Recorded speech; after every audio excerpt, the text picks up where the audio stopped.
Alan Marks is a pragmatic guy, a realist who relies on numbers. On this weekday morning, he is discussing his hospital options with his board chair over business breakfast.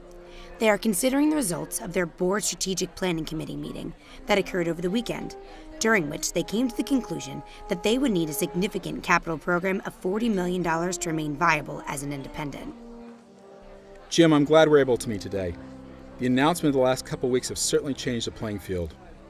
Last week, the state announced they're going forward with that legislation for payment reform around global payments to provider groups and value-based purchasing for Medicaid. And despite all our efforts and lobbying the state senator, they didn't make any special provision for the kids we take care of. Then Health West announced its new affiliation with Metropolitan Community, and they both immediately announced their new ACO deal with Aetna, including launching their restricted network product around what they are now calling themselves Clinical Care Coordinated Partners. CCCP. It's huge. And they've already indicated their interest in the CMS ACO program, probably just to get the more lenient antitrust consideration. Womb to tomb. CCCP is going for the whole enchilada, the one-stop shop for families all the way. And then you and I got the thumbs down from the Osterweilers on our new cancer expansion program. They feel the healthcare arms race in the region is out of hand, and that Northern Children's already had a great cancer program.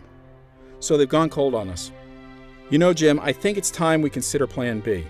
This could be a perfect moment to make a move and hook up with Health West and join up with Coordinated Partners. We've been on the edge for almost 10 years now. In '09, we got slammed by the recession and reevaluated and corrected mid-course. Didn't I take out every last cost I could? You know how rough it was. Our margins in the tank, Medicaid volumes shot up to 65%. I cut to the bone then. Sure, we've recovered some. Our surgical volumes are up. We fought back in some key programs and recruited. We've built a primary care network, but it's still a money loser. Moderate success doesn't cut it anymore. You know that. I feel like I'm that knight in Monty Python. I lose an arm, then a leg, but gotta keep fighting. And the strategy we came up with costs so much to fund, it may tank us for good with what the state is doing and what Aetna has started. I seriously doubt we can come up with the $60 million we need from operations, and I'm having some doubts that you and the board will be able to come up with the $45 million in philanthropy we planned for the next 3 years. No, I'm not saying we haven't made some right moves. We have. You're right. We've kept independent all these years. We've remained viable. But we're the same size, and all the other players are supersizing. And the financial strain and all the uncertainty is really getting to my team. So, let me lay out Plan B for you. We merge into Coordination Partners. Right there we get locked into their 45% share, plus what we can bring in. Our price of entry is a 5-year commitment of $50 million to create children's health care system. We hold out for a non-exclusive basis as a means of keeping our original referrals, but we agree to implement clinical protocols as part of their new ACO.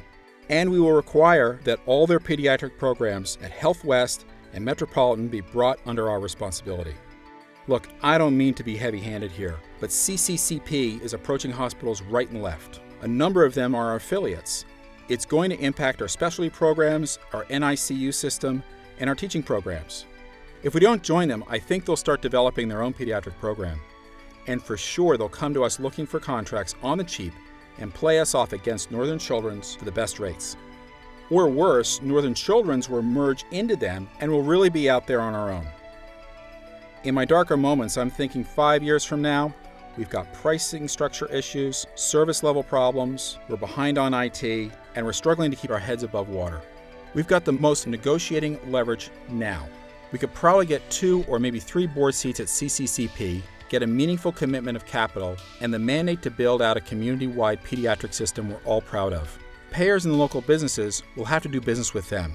They can spend over $60 million out of their reserves to get their ACO into the air.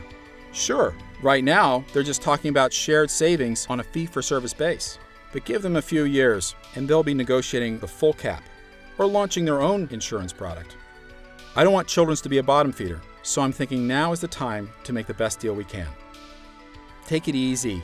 I'm only trying to make a point. I know we've always wanted to stay independent, and I've fought for that for years. But we've got to consider the future and whether we can stay viable. Are you really ready to get out there and raise the big bucks?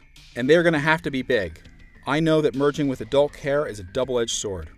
We'd be the small player with two big systems trying to figure each other out. I hear what the chairs say. I've been privy to their serious concerns about affiliating with an adult system. Loss of focus on children's care, loss of pediatric autonomy, lower compensation than adult counterparts. I've heard it, and I've thought it. But I also see what we could gain. More security, a stronger base, economies of scale, better access to capital, integration with OB and women's care for continuity of care, a deep IT capability, scale on the contracting side. If we want to protect pediatrics in this community, we've got to make some hard choices. I've had a few preliminary conversations with management at the adult system. Look, I know what matters most to you and the board is the quality of care we can provide and what we're doing to improve that. That's a must-have. They'll have to commit to real investment in IT and quality improvements so that we can continue to be the best. I made that clear, and they've still got interest in talking. What I walked away with was that Coordinated Partners understands the importance of pediatrics. They get that they could use us to leverage their position with the payers for the ACO, and that we're a real asset with families. I'd like to see what kind of deal we can get on the table. What do you say? Are you ready for due diligence?